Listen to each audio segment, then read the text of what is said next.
Hi students. யூஸ்வலாக வந்து நம்ம காம்படிட்டிவ் எக்ஸாம்ஸ்க்கு ப்ரிப்பேர் பண்ணுறாங்கல்ல, அவங்கக்கிட்ட பார்த்தீங்கன்னா மேஜரான இஷ்யூன்னு அவங்க என்ன சொல்லுவாங்க அப்படின்னா, டைம் பத்தலைங்கிறத சொல்லுவாங்க. ப்ரிப்பரேஷன்லாம் நான் 100% ப்ரிப்பேர் பண்ணிட்டேன், ஆனால் எக்ஸாம் ஹாலில் எனக்கு டைம் தான் பத்தலைன்னு சொல்லுவாங்க. நிறைய பேர் இதை சொல்லி கேட்டிருப்பீங்க. நீங்களுமே சில டைமில் அந்த ஸ்டேஜில் இருந்திருப்பீங்க. நல்லா தான் ப்ரிப்பேர் பண்ணேன், ஃபாஸ்ட்டாக போட்ட மாதிரி தான் இருந்தது, ஆனால் டைம் தான் பத்தலை அப்படின்னு சொல்லுவாங்க. ஸோ டைம் மேனேஜ்மெண்ட்டை பற்றி தான் இன்றைக்கி நம்ம இந்த வீடியோவில் டிஸ்கஸ் பண்ண போகிறோம். மை பர்சனல் எக்ஸ்பீரியன்ஸ் அண்ட் நான் அனலைஸ் பண்ணது, என் ஃப்ரெண்ட்ஸ் என்கிட்ட சொன்னது, இதை பற்றிலாம் ஒரு ஓவரால் வியூ அதெல்லாம் எடுத்து நாம் ஒன்று யோசிச்சிருப்போம்ல, அதை பற்றி தான் இந்த வீடியோவில் டிஸ்கஸ் பண்ண போகிறோம். ஃபர்ஸ்ட்டு டைம் மேனேஜ்மெண்ட் அப்படிங்கிறது பண்ணுறதுக்கு முன்னாடி ஸ்டார்டிங் இனிஷியல் டைம் ஆஃப் ப்ரிப்பரேஷன்னு ஒன்று இருக்குல்ல, அந்த ப்ரிப்பேர் பண்ணுற டைம்லேயே வந்து நம்மளோட strong and weak point, weak and strong subject என்ன, ஸ்ட்ராங் பேஸ், ஸ்ட்ராங் டாபிக்,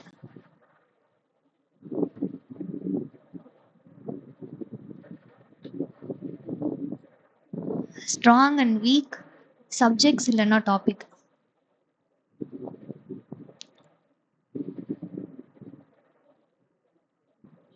என்னங்கிறத நம்ம ஐடென்டிஃபை பண்ணி வச்சுருக்கணும். ஸ்ட்ராங் டாபிக்ஸை வந்து இன்னும் ஸ்ட்ராங்கர் ஆக்கணும், வீக் சப்ஜெக்ட்ஸை ஸ்ட்ராங் பண்ணணும். எப்படி ஸ்ட்ராங் பண்ணுறது? இதை ஸ்ட்ராங்கர் ஆக்கணும், இது ஸ்ட்ராங் ஆக்கணும். எப்படி ஸ்ட்ராங் பண்ணுறது, இது எப்படி ஸ்ட்ராங்கர் ஆக்குறது? Practice. In simple words, practice, complete practice. Maths and reasoning, for example NTPC நீங்கள் ப்ரிப்பேர் பண்ணுறீங்க அப்படிங்கிற பட்சத்தில் உங்களுக்கு இங்கிலீஷ் இருக்காது இல்லையா, நமக்கு இங்கிலீஷுங்கிற சப்ஜெக்ட் இல்லை, மேக்ஸ் அண்ட் ரீசனிங் தான் இருக்குது. மேக்ஸ் அண்ட் ரீசனிங்கிறப்ப இது ரெண்டுலேயும் கம்பைன் பண்ணி, ஃபார் எக்ஸாம்பிள் சும்மா ஒரு 30 + 30 ஒரு 60 கொஷின்ஸா, இந்த 60 கொஷின்ஸில் மினிமம் உங்களால் 50 கொஷின்ஸ் அட்டன் பண்ணிட முடியும். உங்களோட ப்ரிப்பரேஷன், உங்களோட ஸ்ட்ராட்டஜி, உங்களோட டைம் மேனேஜ்மெண்ட் எல்லாம் கரெக்டாக இருந்ததுன்னா 50 கொஷின்ஸ் அட்டன் பண்ணுறது மட்டும் இல்லை, 50 கொஷின்ஸ்க்கான அக்யூரசியுமே உங்ககிட்ட இருக்கும். சரி, இப்போ 50 கொஷின்ஸ் அட்டன் பண்ணியாச்சு, 50 கொஷின்ஸ் அக்யூரசி வந்துருச்சு. ஆனால் இதை வச்சு மட்டுமே நம்மளால் எக்ஸாம் கிளியர் பண்ண முடியுமா? முடியாது, ஆமாவா? ஓகே, அதுக்கு என்ன பண்ணணும்? மிச்ச டாபிக்ஸ் இருக்குல்ல, ஜென்ரல் அவேர்னஸ், இங்கிலீஷ் இல்லை, ஆர்ஆர்பிக்கு இங்கிலீஷ் இல்லைல்ல, வேறு என்ன டாபிக்ஸ் இருக்குது? சயின்ஸ் டாபிக் இருக்குது. இந்த மாதிரி டாபிக்ஸ்லேயும் நீங்கள் 2 கொஷின்ஸ் தான் அட்டன் பண்ணுறீங்க அப்படின்னாலுமே அந்த 2 கொஷினுமே 100% கரெக்டாக இருக்கணும்.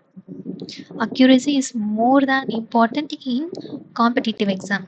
காம்படிட்டிவ் எக்ஸாமுங்கிறத தாண்டி நெகட்டிவ் மார்க்கிங் இருக்க எந்த எக்ஸாமை நீங்கள் அட்டன் பண்ணீங்க அப்படின்னாலுமே உங்களுக்கு வந்து அக்யூரசிங்கிறது 100% இருக்கணும். 100% இல்லை அப்படின்னாலும் ஒரு 95% ஆச்சும் அக்யூரேட்டாக இருக்கணும். சரிங்களா?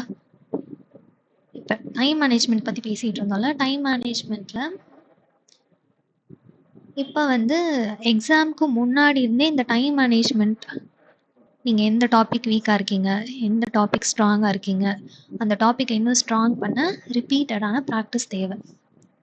சரி, ப்ராக்டிஸ் பண்ணியாச்சு. அடுத்த ஸ்டெப் என்ன? Sectional test. சரிங்களா? இந்த செக்ஷனல் டெஸ்ட்லேயுமே நீங்கள் அனலைஸ் பண்ணணும். என்ன அனலைஸ் பண்ணணும்? டைமிங்கை அனலைஸ் பண்ணணும். எந்த டாப்பிக்கில் நீங்கள் வந்து இப்போ reasoning, for example reasoning sectional டைமிங்கோட டெஸ்ட் போடுறீங்க அப்படின்னா ரீசனிங்கில் எத்தனை கொஷின் அட்டன் பண்ணீங்க? இப்போ செக்ஷனல் டைமிங்கோட ஒரு 20 கொஷின்ஸ் அட்டன் பண்ணுறீங்க. 20 கொஷின் கொண்ட ஒரு செக்ஷனல் டெஸ்ட் அட்டன் பண்ணுறீங்க அப்படின்னா 20 கொஷினில் உங்களுக்கு வந்து 15 கொஷின்ஸ் தான் அட்டன் பண்ண முடியுது அப்படின்னா மிச்ச 5 கொஷின்ஸ் அட்டன் பண்ணாத இந்த 5 கொஷின்ஸில் என்னென்ன டாப்பிக்கில் இருக்குது அப்படிங்கிறத அனலைஸ் பண்ணும். டாபிக்ஸை அனலைஸ் பண்ணும். இது ஒரு கைண்ட் ஆஃப் விஷயம். இதில் இந்த 15 கொஷின்ஸ் அட்டன் பண்ணோம்ல, இது அட்டன் பண்ணது.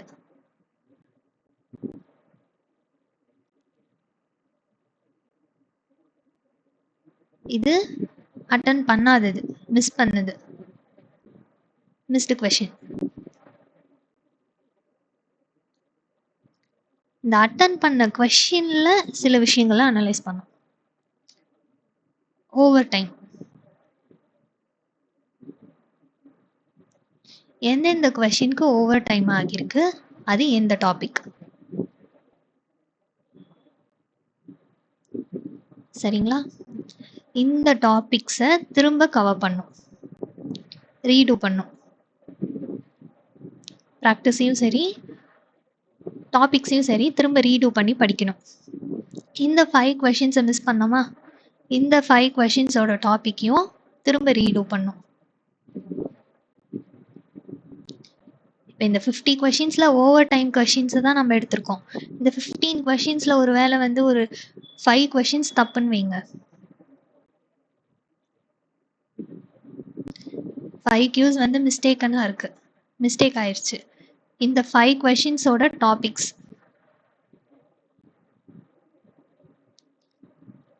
டாபிக்ஸை ரீடூ பண்ணும். இது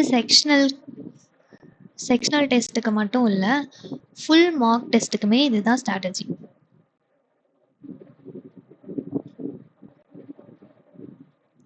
ஃபுல் மார்க் டெஸ்ட் போட்டிங்கனாலுமே உங்களுக்கு இதுதான் விஷயம். இது வந்து ப்ரிப்பரேஷன் பேஸில் நம்ம என்னென்ன பண்ணணுங்கிறதுக்கான விஷயங்கள். செக்ஷனல் டைமிங் டெஸ்ட் போட்டாலும் சரி, ஃபுல் மார்க் டெஸ்ட் போட்டாலும் சரி, எவ்வளோ கொஷின்ஸ், டோட்டல் நம்பர் ஆஃப் கொஷின்ஸில் எவ்வளோ கொஷின்ஸ் அட்டன் பண்ணியிருக்கோம், இது எல்லாத்தையுமே நீங்கள் வந்து ஒரு நோட் பண்ணி வைங்கப்பா. பர்சனலாக சொல்கிறேன், மற்றவங்க எப்படி ப்ராக்டிஸ் பண்ணுறாங்க அப்படிங்கிறத தாண்டி உங்களுக்கு ஒரு ஓவர்வியூ கிடைக்கணும். நீங்கள் எதில் ஸ்ட்ராங்காக இருக்கீங்க, எதில் வீக்காக இருக்கீங்க. ஒரு நாளைக்கு ஒரு டாபிக், ரீசனிங்லேயோ சரி இல்லை இங்கிலீஷ்லேயோ சரி, இங்கிலீஷில் இந்த சென்ஸ் இங்கிலீஷை பற்றி பேசுகிறப்ப நான் எஸ்எஸ்சியை பற்றி பேசுகிறேன், ஓகேங்களா? ஸோ ஆர்ஆர்பிக்கு எங்களுக்கு இங்கிலீஷ் இல்லைன்னு சொல்லாதீங்க. எஸ்எஸ்சியில் இங்கிலீஷ் ப்ரிப்பேர் பண்ணுவீங்களா, இங்கிலீஷ்க்கோ சரி இல்லை general awareness, current affairs, static GK, எந்த சப்ஜெக்ட் நீங்கள் எடுத்துக்கிட்டிங்கனாலும் சரி, எந்த செக்ஷன் எடுத்துக்கிட்டிங்கனாலும் சரி, நீங்கள் என்ன பண்ணுங்க, நீங்கள் வந்து மார்க் டெஸ்ட் இந்த டெஸ்ட் எல்லாம் போடணும். ப்ளஸ் என்ன சொல்ல வந்தேன்னா, நீங்கள் நோட் பண்ணி வைக்கணும். டெஸ்ட் போட்டுட்டு அதை அனலைஸ் பண்ணிட்டு இது தப்பு அப்படின்னு ஸ்கிப் ஆகி போகிறதில்ல. ஃபுல் அனலைசிங் டேட்டா உங்கள் கையில் இருக்கணும். 5 கொஷின் தான் அட்டன் பண்ணியிருக்கீங்க அப்படின்னாலும் 5 கொஷினில் உங்களுக்கு எங்கே தப்பு நடந்திருக்கு, 5 கொஷினில் எந்த கொஷினுக்கு நம்ம அதிக டைம் எடுத்திருக்கோம், அந்த கொஷின் டாபிக் என்ன.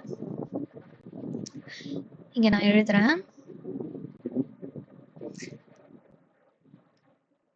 என்ன பார்க்க போகிறோன்னா, எந்த கொஷினுக்கு அதிக டைம், ஓவர் டைம் எடுத்திருக்கோம், ஓவர் டைமான கொஷின்ஸ், மிஸ்டேக்கான questions, mistaken questions, missed question, missed questions, இந்த கொஷின்ஸோட டாபிக்ஸ். இதை ரீடூனா திரும்ப ப்ராக்டிஸ் பண்ண போகிறோம். திரும்ப டாபிக்ஸ் ரிவைஸ் பண்ணி திரும்ப இந்த ஈச் டாப்பிக்கில் ஒரு 100 கொஷின்ஸ் ஆச்சு நீங்கள் சால்வ் பண்ணிடணும். இந்த ப்ராக்டிஸ் டைம்லேயே வந்து நம்ம இந்த ப்ராக்டிஸ் டைமில் strong and weak subject practice பண்ணுறோம்ல, இதை பிரிக்கிறோம்ல, இங்கே பிரிக்கிறப்பவே நீங்கள் வந்து மினிமம் ஈச் டாப்பிக்கில், எஸ்பெஷலி ஃபார் மேக்ஸ் அண்ட் ரீசனிங்கில் மினிமமாக 200 கொஷின்ஸ் ஆச்சு சால்வ் பண்ணிக்கணும். 200 to 250 கொஸ்டின்ஸ் ஆச்சு சால்வ் பண்ணியிருக்கணும். எல்லா டைப்லையுமே, each topic in every type.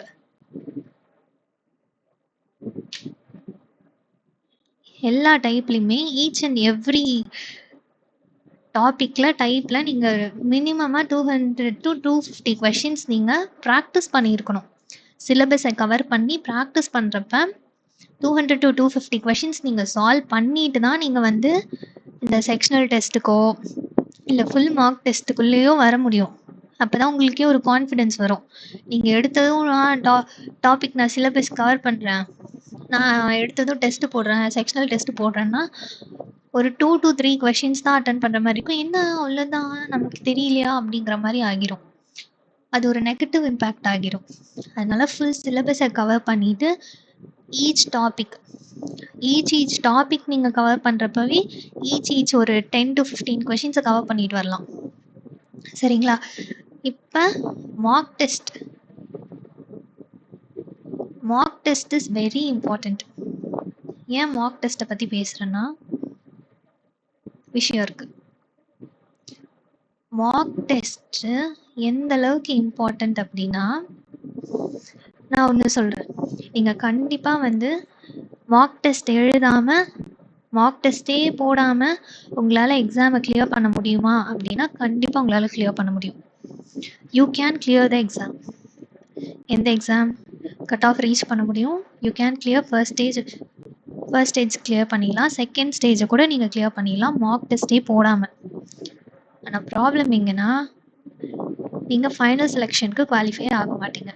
Final cut ஆஃப்லையோ இல்லை ஃபைனலான செலெக்ஷன்லையோ உங்களோட நேம் வந்து அந்த பிடிஎஃப்ல வராது.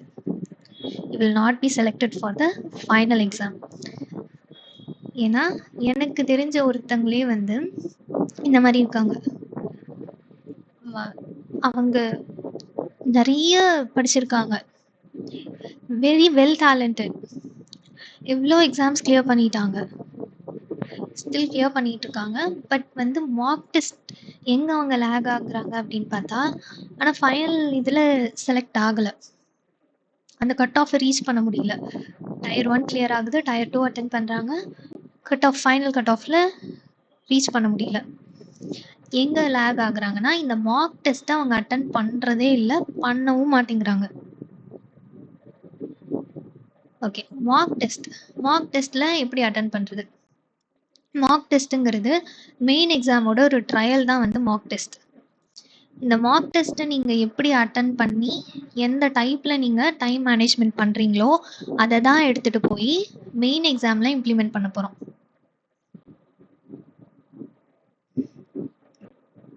சரிங்களா? ஃபர்ஸ்ட், இப்போ ஒரு 100 கொஷின்ஸ் இருக்குன்னு வைங்க. இந்த 100 கொஷின்ஸில் 3 டைப்ஸாக பிரிக்கலாம். 100 கொஷின்ஸை 3 டைப்ஸாக பிரிக்கலாம். எப்படி? ஈஸி கொஷின்ஸ்,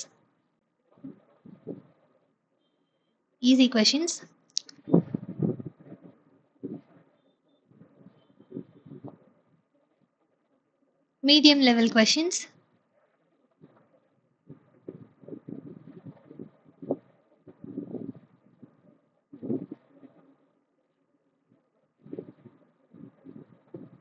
டவுட்ஃபுல் கொஷின்ஸ்னு 3 இதாக பிரிக்கலாம். ஈஸி கொஷின்ஸுங்கிறத எப்படி கண்டுபிடிக்கிறது? ஃபர்ஸ்ட் கொஷின் பார்க்குறீங்க, ஃபர்ஸ்ட் கொஷின் ஒரு ஸ்டாட்டிக் ஜிகேன்னு வைங்க. ஆர்ஆர்பியில் ஃபர்ஸ்ட் கொஷின் எடுத்ததுமே உங்களுக்கு வந்து ஒரு ஸ்டாட்டிக் ஜிகே, அந்த ஸ்டாட்டிக் ஜிகே கொஷின் உங்களுக்கு தெரியும். கொஷினை படிக்கிறப்பவே உங்களுக்கு தெரிஞ்சிருமா எந்தெந்த கொஷின்லாம் வித்தின் 30 to 40 செகண்ட்ஸ்குள்ளே சால்வ் பண்ண முடியுதோ அதெல்லாம் இந்த ஈஸி கொஷின்ஸ்குள்ளே வந்துடும். உங்களுக்கு படிக்கிறப்பவே தெரியும், அந்த கொஷினை நீங்கள் படிக்கிறப்பவே உங்களுக்கு வந்து இதை சால்வ் பண்ண முடியும், சால்வ் பண்ண முடியாதுங்கிறது தெரியும். எந்த மாதிரியான கொஷின்? டைரக்டான கரண்ட் அஃபேர் கொஷின், டைரக்டான ஸ்டாட்டிக் ஜிகே.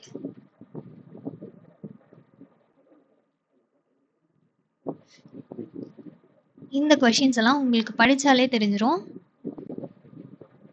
உங்களுக்கு வந்து இதுக்கு 30 to 40 செகண்ட்ஸ் கூட ஆகாது. அந்த கொஸ்டினை படிக்கிற நேரம் தான். உங்களுக்கு படிக்கிறப்பவே தெரிஞ்சிச்சுன்னா, இப்போ ரொம்ப ஈஸியாக தமிழ்நாடோட கேபிட்டல் என்ன அப்படின்னு படிக்கிறப்பவே நமக்கு தெரிஞ்சிடல. ஃபார் எக்ஸாம்பிளுக்கு அதை சொன்னேன். அந்த மாதிரி 30 to 40 செகண்ட்ஸ்குள்ளே சால்வ் பண்ணுற கொஷின்ஸ் எல்லாமே இது ஸ்டாட்டிக் ஜிகேங்கிறது மட்டும் இல்லை, ரீசனிங்கும் அப்படிதான், ரீசனிங் கொஷினும் அப்படிதான், மேக்ஸ் கொஷினும் அப்படிதான், இங்கிலீஷ்னா வந்து எஸ்எஸ்சியில் இங்கிலீஷ் கொஷினும் அப்படிதான். வவல்லேருந்து கொஷின் கேட்குறாங்க, இல்லை அப்படி இல்லைன்னா டைரக்ட் ஸ்பீச் இன்டைரக்ட் ஸ்பீச்லேருந்துலாம் கொஷின் கேட்குறாங்க, ஆக்டிவ் பேசிவ்லேருந்துலாம் கொஷின் கேட்குறாங்க, இல்லை சிலாஜிசம்ங்கிற சினானிம்ஸ் ஆண்டனிம்ஸ்லேருந்துலாம் கொஷின் கேட்குறாங்க அப்படின்னா அதெல்லாம் படித்ததுமே நமக்கு தெரிஞ்சிடும் இதுதான் ஆன்சருங்கிறது. அப்படிங்கிறப்ப அதெல்லாம் easy type of question. First ரவுண்டில் இந்த ஈஸி டைப் ஆஃப் கொஷினை நம்ம அட்டன் பண்ண போகிறோம். ஓகேவா? அடுத்த ரவுண்டில் தான் இந்த மீடியம் லெவல் ஆஃப் கொஷின்ஸை அட்டன் பண்ண போகிறோம். மீடியம் லெவல் ஆஃப் கொஷின்ஸுங்கிறது என்ன? 1 to 2 மினிட்ஸில் சால்வ் பண்ணுற கொஷின் தான். இந்த டைமிங்குங்கிறது எக்ஸாம்க்கு எக்ஸாம் மாறும். அது இப்போ நம்ம எஸ்எஸ்சின்னு எடுத்துக்கிட்டோன்னா அதுக்கு செக்ஷனல் டைமிங் கொண்டு வந்துட்டாங்க, சரிங்களா? அதுக்கு வேறு டைப் ஆஃப் ஸ்ட்ராட்டஜி ஃபாலோ பண்ணணும். இப்போ பேசிக்காக ஓவராலாக நான் சொல்கிறேன். இப்போ இதையே வந்து நம்ம இண்டிவிஜுவலாக செக்ஷன் வைஸாகவும் எடுத்துக்கலாம். இப்போ ரீசனிங்கில் ஈஸி டைப் ஆஃப் கொஷின்ஸ் எப்படி கண்டுபிடிக்கிறது? 30 to 40 செகண்ட்ஸ்குள்ளே டக்குன்னு பார்த்ததும் சால்வ் பண்ணுற கொஷின்ஸ்லாம் ஈஸி டைப் ஆஃப் கொஷின். கொஞ்சம் மீடியம் டைப் ஆஃப் கொஷின்ஸ்னால் அனாலஜி, நம்பர் அனாலஜிலாம் நம்ம வந்து கொஞ்சம் யோசிச்சு பண்ணணுமா, அந்த டைப் ஆஃப் கொஷின்லாம் மீடியம் லெவல் ஆஃப் கொஷின்ஸில் வரும். ஹார்ட் லெவல் ஆஃப் கொஷின்ஸ் ரீசனிங்கில் மோஸ்ட்லி வந்து எதுவும் ஹார்ட் லெவல் ஆஃப் கொஷின்ஸ்னு இருக்காதுன்னு நான் நினைக்கிறேன். ஏன்னா முடிஞ்ச அளவுக்கு ரீசனிங்லேயும் சரி மேக்ஸ்லேயும் சரி உங்களால் ஃபுல் மார்க் எடுக்க முடியல அப்படின்னாலுமே 1 or 2 கொஷின்ஸ் மிஸ் பண்ணோன்னா மற்றபடி ஃபுல் மார்க் எடுக்கிறதுக்கு சான்சஸ் நிறைய இருக்குது, சரிங்களா? மீடியம் லெவல் ஆஃப் கொஷின்ஸுங்கிறப்ப இந்த டைப் ஆஃப் கொஷின்ஸ் எவ்வளோ நேரம் எடுக்கும்? 1 to 2 மினிட்ஸ். நமக்கே தெரியும்ல, அந்த மாதிரியான கொஷின்ஸ்லாம் வந்து மீடியம் லெவல் ஆஃப் கொஷின். அடுத்ததான் லாஸ்ட்டாக இதை ரவுண்டெல்லாம் பண்ணி முடிச்சுட்டு லாஸ்ட் ரவுண்டுக்கு தான் நம்ம வந்து இந்த டவுட்ஃபுல் கொஷின்ஸ்க்கு வர போகிறோம். இந்த டவுட்ஃபுல் கொஷினுங்கிறத விட இது கொஞ்சம் கன்ஃபியூசிங்கான கொஷின், ரொம்ப லென்த்தியான question, lengthy questions, doubtful questions, confuse ஆகிற கொஷின், கன்ஃபியூசிங் கொஷின்ஸ் எல்லாம் இந்த தேர்ட் போர்ஷனில் தான் நம்ம சால்வ் பண்ண போகிறோம். இந்த மாதிரி பண்ணுறதுக்கு நீங்கள் டைரெக்டாக போய் எக்ஸாம் ஹாலில் உட்காந்து உங்களால் இம்ப்ளிமெண்ட் பண்ண முடியாது. இந்த ப்ராசஸ்லாம் நீங்கள் வந்து மினிமம் ஒரு 10 to 15 மார்க் டெஸ்ட் போட்டு அதை அனலைஸ் பண்ணி, ஃபஸ்ட்டு மார்க் டெஸ்ட்டில் எந்த சப்ஜெக்டில் நம்ம எவ்வளோ வீக்காக இருக்கோம், எந்த டாபிக் திரும்ப ரிவைஸ் பண்ணோம் அப்படிங்கிறதெல்லாம் அனலைஸ் பண்ணி ஒரு 2 to 5 மார்க் டெஸ்ட்டுக்கு அப்புறம் தான் உங்களுக்கு இது ஸ்டாண்டர்டே ஆகும். ஓகே, இவ்வளோ டைம் நம்ம எடுத்துக்கிறோம், மீடியம் லெவல் ஆஃப் கொஷின்ஸ்க்கு இவ்வளோ டைம் எடுத்துக்கிறோம். ஓகே, ஃபஸ்ட் ரவுண்டில் இவ்வளோ கொஷின்ஸ் போட்டிருக்கோம், செகண்ட் ரவுண்டில் இவ்வளோ கொஷின்ஸ் அட்டன் பண்ணியிருக்கோம், தேர்ட் ரவுண்டில் இவ்வளோ கொஷின்ஸ் அட்டன் பண்ணியிருக்கோம் அப்படிங்கிற ஒரு கிளாரிட்டி வரும். இந்த ஈஸி டைப் ஆஃப் கொஷின்ஸ் இப்போ 100 கொஷின்ஸ் இருக்கு. இந்த ஈஸி டைப் ஆஃப் கொஷின்ஸ்லேயே வந்து நீங்கள் வந்து ஒரு 40 கொஷின்ஸ் அட்டன் பண்ணிட்டீங்கன்னு வைங்க. இந்த 40 கொஷின்ஸுமே அக்யூரேட்டாக இருக்கணும். Accuracy is very very important. எந்த எக்ஸாம்ஸ்க்கு, எல்லா எக்ஸாமுக்குமே அக்யூரேசி இம்பார்ட்டன்ட் தான். நெகட்டிவ் மார்க்கிங் இருக்க எக்ஸாம்ஸ்க்கு ரொம்பவே இம்பார்ட்டண்ட். ஏன்னா நீங்கள் கரெக்டாக ஆன்சர் பண்ணதுலேருந்து ஒரு மார்க் மைனஸ் ஆகுங்கிறப்ப நீங்கள் வந்து அக்யூரேட்டாக இருக்கணும். 40 கொஷின்ஸ் தான் அட்டன் பண்ண முடியுதுன்னா இட்ஸ் ஓகே. ஃபர்ஸ்ட் ரவுண்டில் 40 கொஷின்ஸுங்கிறது வேலிட் நம்பர் ஆஃப் கொஷின்ஸ் தான். அப்புறம் மீடியம் லெவல் ஆஃப் அடுத்த செகண்ட் ரவுண்டில் நம்ம வந்து பண்ண மிஸ்டேக்ஸு எதையாச்சும் மிஸ் பண்ணியிருப்போம். அந்த மாதிரி பண்ணுறப்ப இதில் ஒரு 30 கொஷின்ஸ் அட்டன் பண்ணோன்னா கூட ஓகே தான். இந்த டவுட்ஃபுல் கொஷின்ஸ் லாஸ்ட்டாக நமக்கு தேவைப்படுற அந்த 10 மார்க், லாஸ்ட்டாக நமக்கு தேவைப்படுற அந்த 5-6 மார்க் வந்து இந்த டவுட்ஃபுல் கொஷின்ஸ்லேருந்து தான் எடுக்க போகிறோம். இந்த ஈஸி கொஷின்ஸை நீங்கள் டக்குன்னு சால்வ் பண்ணி முடிச்சிட்டிங்கன்னா இந்த 2 செக்ஷனுக்குமான டைமிங் நமக்கு இருக்கும் கையில். அதை நம்ம கொஞ்சம் பொறுமையாக உட்காந்து சால்வ் பண்ணலாம். சரிங்களா? இப்ப வந்து ரீசனிங் அண்ட் மேத்ஸ்க்கு ஒரு சின்ன ஸ்ட்ராட்டஜி. ஸ்ட்ராட்டஜிங்கிறது இல்ல. என்ன ஸ்ட்ராட்டஜி? ஒண்ணும் இல்ல. பிராக்டிஸ் மட்டும் தான் ஸ்ட்ராட்டஜி. மேத்ஸ் அண்ட் ரீசனிங்ல ஏகப்பட்ட ஷார்ட்கட்ஸ் இருக்குப்பா. மேத்ஸ் அண்ட் ரீசனிங்ல ஏன் மேத்ஸ் அண்ட் ரீசனிங்க திரும்ப திரும்ப சொல்றேன்னா, மேத்ஸ் அண்ட் ரீசனிங்ல உங்களால கண்டிப்பா ஃபுல் மார்க்ஸ் எடுக்க முடியும். ரீசனிங்லலாம் வந்து பேப்பர் ஈஸியா இருந்தது அப்படின்னா, ஈஸியாங்கிறது இல்ல. ஒரு மீடியம் லெவல் ஆஃப் பேப்பர் இருந்தா கூட உங்களால வந்து ரீசனிங்ல வந்து ஃபுல் மார்க்ஸ் ஸ்கோர் பண்ண முடியும். மேத்ஸ்ங்கிறதும் நம்ம ஒர்க் அவுட் பண்றது தானே. அதனால சொல்றேன். இந்த 2 இதுலயுமே ஷார்ட்கட்ஸ நெறைய உங்களால எந்த அளவுக்கு ஷார்ட்கட்ஸ இம்ப்ளிமெண்ட் பண்ண முடியுமோ, அந்த அளவுக்கு ஷார்ட்கட்ஸ இம்ப்ளிமெண்ட் பண்ணிருங்க. ஃபுல் ஸ்டெப்ப போடணுங்கிற அவசியம் இல்ல. Avoid writing full steps.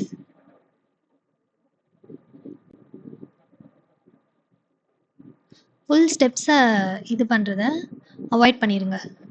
ஏன்னா நம்ப தான் பார்க்க போறோம். நமக்கு புரிஞ்ச மாரி எழுதுனா போதும். இன்னொரு ஒரு விஷயம் இதுதான் இருக்கறதுலயே ரொம்ப ரொம்ப ரொம்ப ரொம்ப இம்பார்ட்டன்ட்டான விஷயம். ரஃப் ஒர்க்க வந்து நீட்டா எழுதுங்க. ஏன் சொல்றேன் அப்டின்னா, இது என்னோட பெர்சனல் எக்ஸ்பீரியன்ஸ்ல சொல்றேன். ஏன் அப்டின்னா, நம்ப போடுற அவசரத்துல அங்க ஒரு கொஸ்டின், இங்க ஒரு கொஸ்டின், அங்கங்க ஒரு ஒரு கொஸ்டின்னு போட்டுட்டு போயிருவோம்.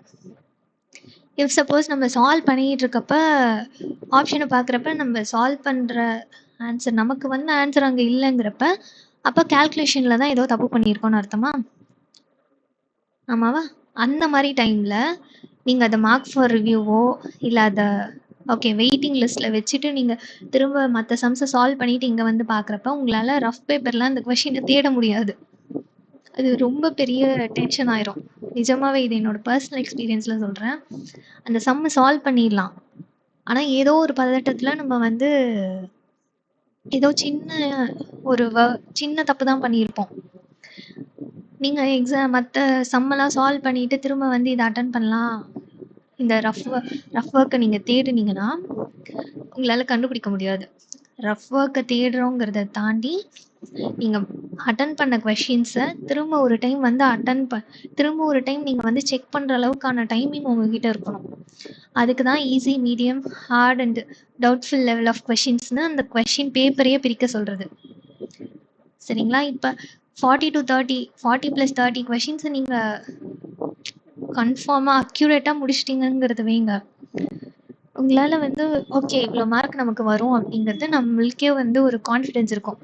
எக்ஸாம் எழுதி முடிச்சதுக்கப்புறம் அது கிளியர் ஆகுமா? ஆகாதாங்கிற ஒரு ஸ்ட்ரெய்ட் நாலேஜ் நமக்கு இருக்கும். அடுத்த டயர்க்கோ இல்ல அடுத்த ப்ராசஸ்க்கோ நம்ம கிளியர் ஆகிருவோங்கிற ஒரு கான்ஃபிடன்ஸ் இருக்கும். சரிங்களா? இப்ப நம்ம இதெல்லாம் தான் வந்து எக்ஸாம்ல நம்ம இம்ப்ளிமெண்ட் பண்ண போறோம். இத எக்ஸாம்ல டைரக்ட்டா போய் இம்ப்ளிமெண்ட் பண்ண முடியாது. இத ஃபர்ஸ்ட் மார்க் டெஸ்ட்ல போட்டு இம்ப்ளிமெண்ட் பண்ணி நெறைய ஸ்ட்ராட்டஜிஸ் யூஸ் பண்ணுவாங்க. இதுதாங்கிறது இல்ல. சில பேர் என்ன பண்ணுவாங்க, நானே என்னையவே பர்சனலா நானே சொல்றேனே. நான் என்ன பண்ணுவேன்னா, ஆ இப்ப ஃபர்ஸ்ட் வந்து ரீசனிங் கொஸ்டின் அட்டெண்ட் பண்ணி இப்ப தான் எஸ்எஸ்சில நமக்கு வந்து செக்ஷனல் டைமிங் கொண்டு வந்துட்டாங்க. நான் பேசிக்கா ரீசனிங்ல கொஞ்சம் எனக்கு ஸ்ட்ராங்குங்கிறதுல ரீசனிங் எனக்கு கொஞ்சம் பிடிச்ச இதுங்கிறனால நான் ஃபர்ஸ்ட் ரீசனிங் பக்கம் போயிருவேன். எந்த எந்த டைப் ஆஃப் எக்ஸாமா இருந்தாலுமே நான் ரீசனிங் பக்கம் ஃபர்ஸ்ட் போயிருவேன். அடுத்து இங்கிலீஷ் இல்லைன்னா மேத்ஸ். லாஸ்ட்டாக தான் ஜென்ரல் அவேர்னஸ் பக்கம் நான் டச் பண்ணுவேன். பிகாஸ் ஜென்ரல் அவேர்னஸ்ங்கிறப்ப இப்போ கரண்ட் அஃபேர்ஸ்லாம் வந்து ஒரு 1 இயர் 2 இயர் படிக்கிறோம், 1.5 இயர்ஸ்க்கு கவர் பண்ணுறோம் அப்படிங்கிறப்ப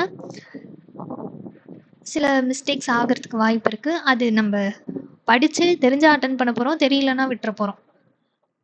அதுக்கு 10 to 15 மினிட்ஸ் இருந்தா போதும் அப்படிங்கிற ஒரு மைண்ட் செட்ல லாஸ்ட்டாக தான் வந்து ஜென்ரல் அவேர்னஸ் பக்கம் நான் போவேன். ஸோ இந்த மாதிரி சில பேர் அவங்களுக்கு கன்வீனியன்ட்டா ஆகுற மாதிரியான டைம் ஸ்ட்ராட்டஜி, டைம் மேனேஜ்மெண்ட்டும் வச்சிருப்பாங்க. நீங்க எந்த டைம் மேனேஜ்மெண்ட், டைம் ஸ்ட்ராட்டஜி நீங்க ஒர்க் அவுட் பண்ணி பார்க்கணும் அப்படின்னாலுமே, டிரெக்ட்டா போய் எக்ஸாம் ஹால்ல எதையும் ட்ரை பண்ணிறாதீங்க. அதுக்கு தான் இந்த மார்க் டெஸ்ட். இந்த மார்க் டெஸ்ட்லயே உங்களுக்கு என்னென்ன ஜம்பிங்லாம் பண்ணணுமோ அதெல்லாம் நீங்க இங்கேயே வந்து செஞ்சு பார்த்துக்கலாம். சரிங்களா? அதுக்கு தான் இந்த மார்க் டெஸ்ட். இப்போ நம்ம இன்னொரு சின்ன விஷயம் மட்டும் பார்த்துடலாம். ஆல்ரெடி வீடியோ கொஞ்சம் லென்த்தாக போயிட்டுருக்குன்னு நினைக்கிறேன் இல்லைங்களா? இன்னொரு விஷயம் என்ன அப்படின்னா செக்ஷனல் ஸ்ட்ராட்டஜி. ஒன்றும் இல்லை, இது பெருசாக ஒன்றும் இல்லை. இப்போ நான் சொன்னதே தான். இப்போ ஜென்ரல் அவேர்னஸ் எடுத்துக்கிட்டிங்கன்னா இது ரொம்ப சிம்பிளான ஃபார்மேட். ஜென்ரல் அவேர்னஸ்ங்கிறது ரொம்ப ஈஸியாக முடிச்சிடலாம். ஏன் சொல்லுங்க? ஓவர் திங்க் பண்ண தேவையில்ல. Don't over think. Plus don't guess the answer. தயவு செய்து கெஸ் பண்ணுறதை ஸ்டாப் பண்ணிடுங்க.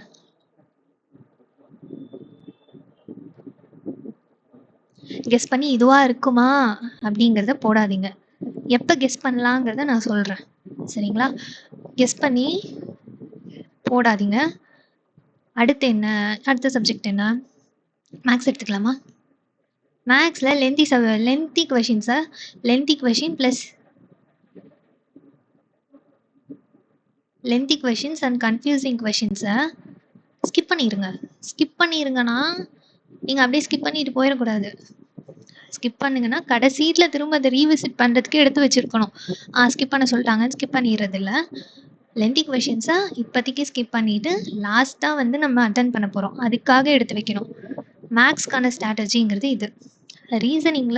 ரீசனிங்க்கு வந்து ஸ்ட்ராட்டஜியே தேவையில்லை.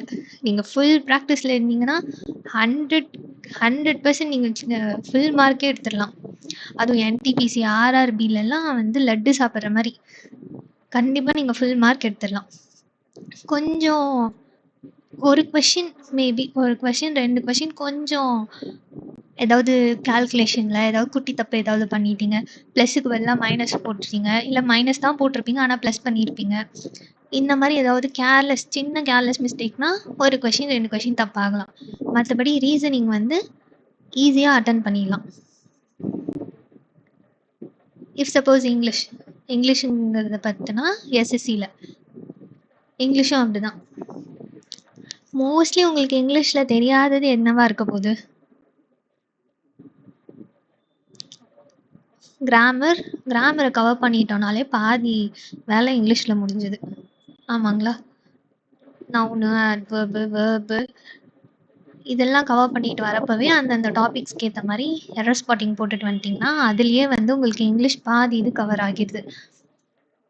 ஸோ இங்கிலீஷை பொறுத்த வரைக்கும் அக்யூரசி இஸ் வெரி இம்பார்ட்டண்ட்.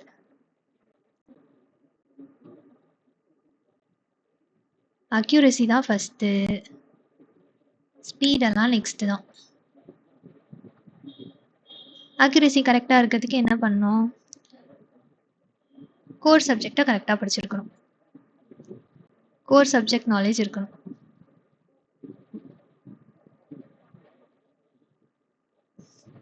இதுதான்ப்பா ஸ்ட்ராட்டஜி. டைம் மேனேஜ்மெண்ட்டுக்கான ஸ்ட்ராட்டஜின்னு தான் இந்த டாபிக் எடுத்துகிட்டு வந்தேன். ஆனால் இது எப்படி ரீச் ஆகுதுங்கிறது தெரியல. டைம் மேனேஜ்மெண்ட்டுக்கான ஸ்ட்ராட்டஜியாக இருந்தாலுமே நீங்கள் அந்த ப்ராக்டிஸ் டைம்லேருந்தே ஒரு ஃபார்மேட்டில் நீங்கள் ப்ரிப்பேர் பண்ணிட்டு வந்தீங்க, மார்க் டெஸ்ட்டை கரெக்டாக ஃபாலோ பண்ணுறீங்க, செக்ஷனல் டெஸ்ட்டை கரெக்டாக ஃபாலோ பண்ணுறீங்க, அதை கரெக்டாக உட்காந்து ஒரு 50% ஆஃப் விஷயம்தான் வந்து சிலபஸ் கவரிங். இதெல்லாம் அடுத்த 50% ஆஃப் ப்ரிப்பரேஷன் என்ன அப்படின்னா எந்த எக்ஸாம் ப்ரிப்பரேஷனாக வேணால் இருக்கலாம்.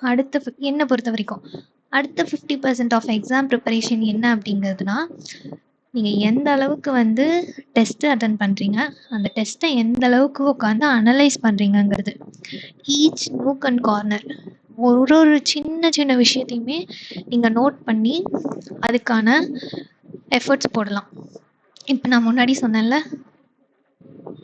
இங்கே சொல்லியிருந்தேன் பாருங்கள், ஓவர் டைமிங் கொஷின்ஸ் என்னென்ன, மிஸ்டேக்கான கொஷின்ஸ் என்னென்ன, மிஸ்டு கொஷின்ஸ் என்னென்ன, இதெல்லாம் நீங்கள் ஃபஸ்ட்டு ஃப்ரெஷராக ஸ்டார்ட் பண்ணுறீங்க அப்படிங்கிறப்ப இது எல்லாத்தையும் ஒரு நோட் பண்ணி வைக்கலாம். பிகினருங்கிறது இல்லை, யாராக இருந்தாலும் நான் இதெல்லாம் ஃபாலோ பண்ணியிருக்கேன். ஓவர் டைமில் ஓவர் டைமான கொஷின்ஸ். முக்கியமா வந்து இந்த மிஸ்டேக்கான கொஷினையும், மிஸ்டு கொஷினையும் வந்து நான் நோட் பண்ணி வைப்பேன். இந்த மிஸ்டேக்கான கொஷினையும், மிஸ்டு கொஷினையும் நம்ம நோட் பண்ணி வைக்கணும்.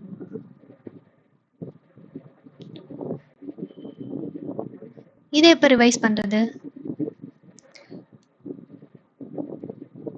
இந்த மார்க் டெஸ்ட்லாம் போடுறோம்ல, அதுக்கு முன்னாடி இந்த கொஷின்ஸை ரிவைஸ் பண்ணிடணும். ஃபர்ஸ்ட் இது சிலபஸ் கவரிங்.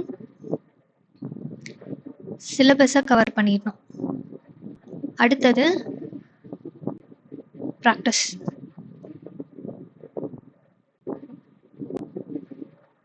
அடுத்தது டெஸ்ட், மார்க் டெஸ்ட்.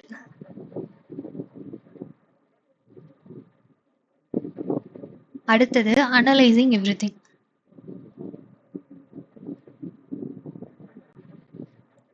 அடுத்தது